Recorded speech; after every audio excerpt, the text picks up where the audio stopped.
Okay, so the latest Man City's transfer news. We're going to look at two players today. First one is 18-year-old Argentinian attacking midfielder, second striker, Thiago Almada.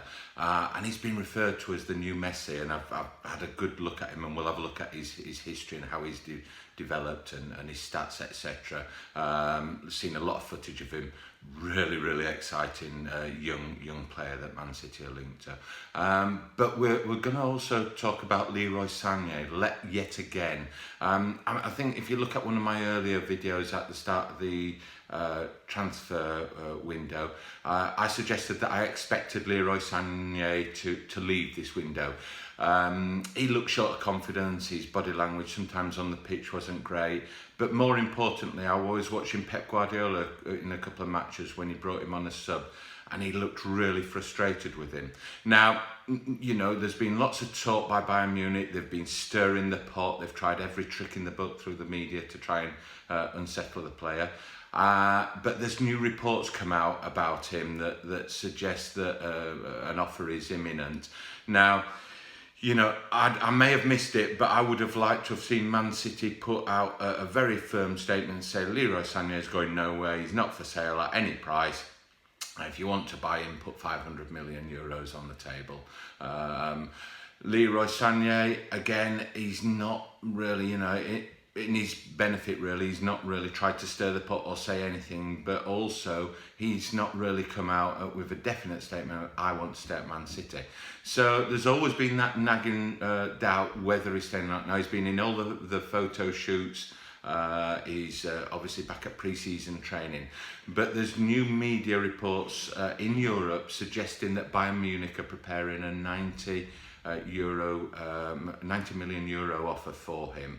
And you know, at that sort of offer, if it does materialise, is that going to test the water with Man City and see how serious they are about keeping Leroy Sane? Because, you know, at the end of the day, there's businessmen behind the manager, and you know, if a player isn't 100% happy, and Pep Guardiola doesn't see him as a starting 11, and looking at some of the players ahead of him this season, I think, you know, he's unlikely to be in that starting 11 week in, week out.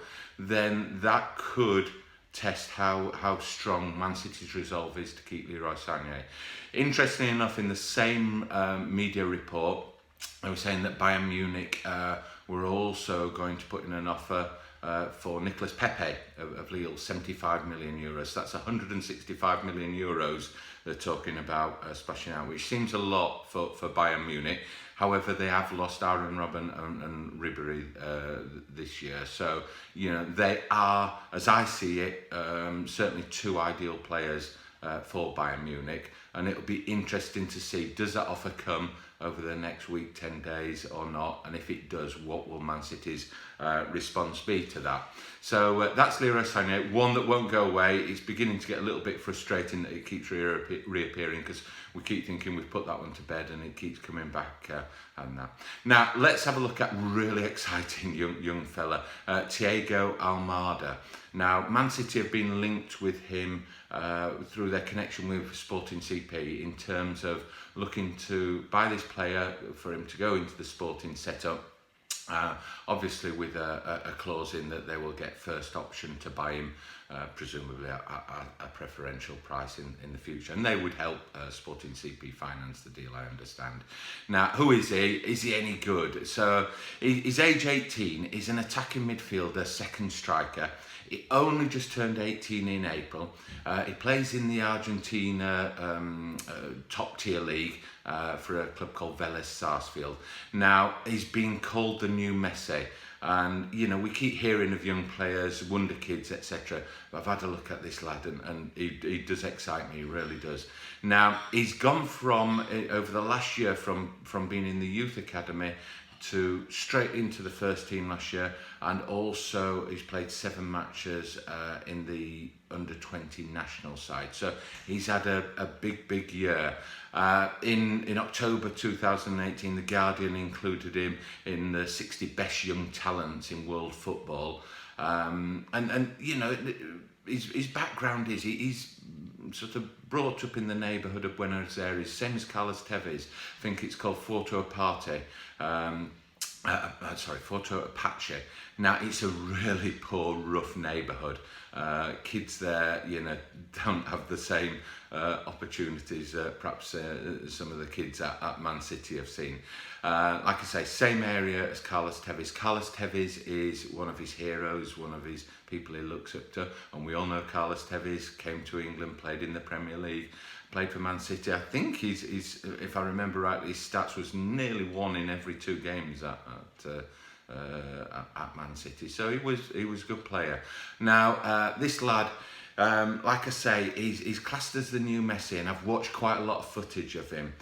And it's not often you look at a player, and a lot of the footage is playing in the youth team. But when you look at him against players his own age group and slightly older, he's just head and shoulders, and he does look like Messi. There's a picture, I think, recently on Twitter with him pictured with Messi, and he does look like he could be his younger brother. But on the pitch, he's got it's his balance and control that really got me. He can take the ball in any position, and he can turn and move. He's got that quick pace over a short period. And he seems to have that ability to just hold off a defender. He's not a big lad. Got a lot of developing to do physically. But he's absolutely lethal finisher as well. He's one of these players that gets the ball like Messi, and he just goes past players. He can feint, he can trick, he can accelerate, and then whenever he's near the edge of that penalty area, when you see him finish, he unleashes a shot, and he really is. I mean, his coach referred to him as an absolute lethal finisher.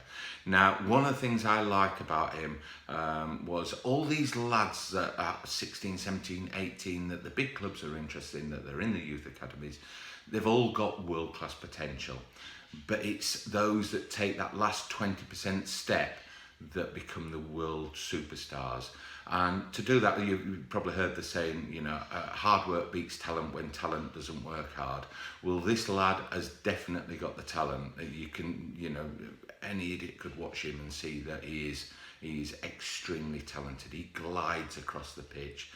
He strikes the ball so cleanly.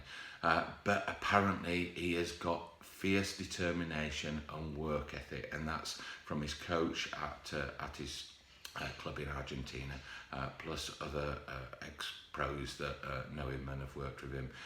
He's got a real work ethic and determination. If you marry that talent with that, you've got one hell of a player. Now, if you watch him dribble, they talk about him looking like Messi. Now, I see a bit of, Diego Maradona in him. He's got really close control.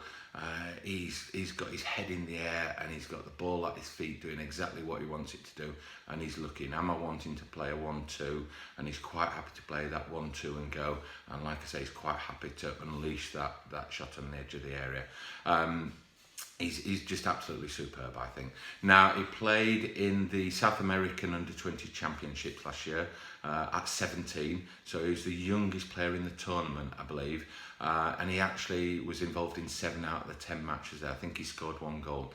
Now, last year, the coach at his club, Gabriel Hines, a good ex-pro in his day, he said, really, I shouldn't be playing him in the first team, and he wasn't at the start of the season. He wasn't even in the squad for the first half dozen matches. But he said, I just could not ignore him. I just could not put him in.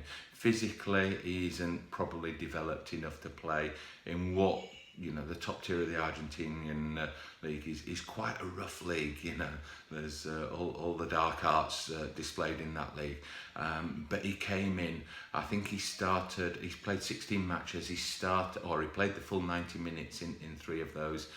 He scored 3 goals in 16 games. Now, it's not startling stats, but for what at the time was a young 17-year-old with no experience of that, shows he knows where the goal is. 2 assists as well, and like I say, I don't think they'll be holding on to him for too long. Now, the sort of figures being mentioned are 12 million pounds for him.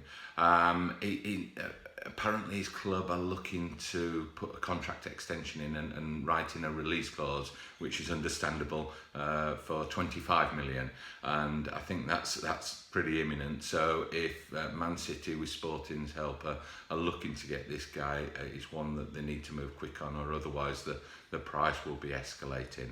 Like I say, you know, if you get a chance to see any of his footage, have a little look at him. He really is.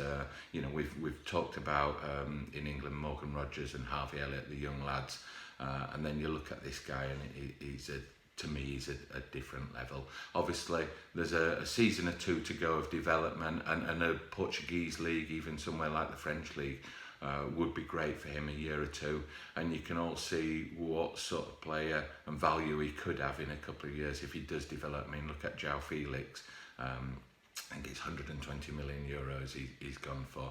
This is the sort of lad that they'll be talking in a year or two, I think, if he continues to develop as he is in the same breath. And I think he potentially is a world superstar there. So that's all the news for today. Hope you enjoyed the video. If you do, love some support in terms of likes, and if you subscribe to the channel below, really appreciate that. And thank you again for watching the video.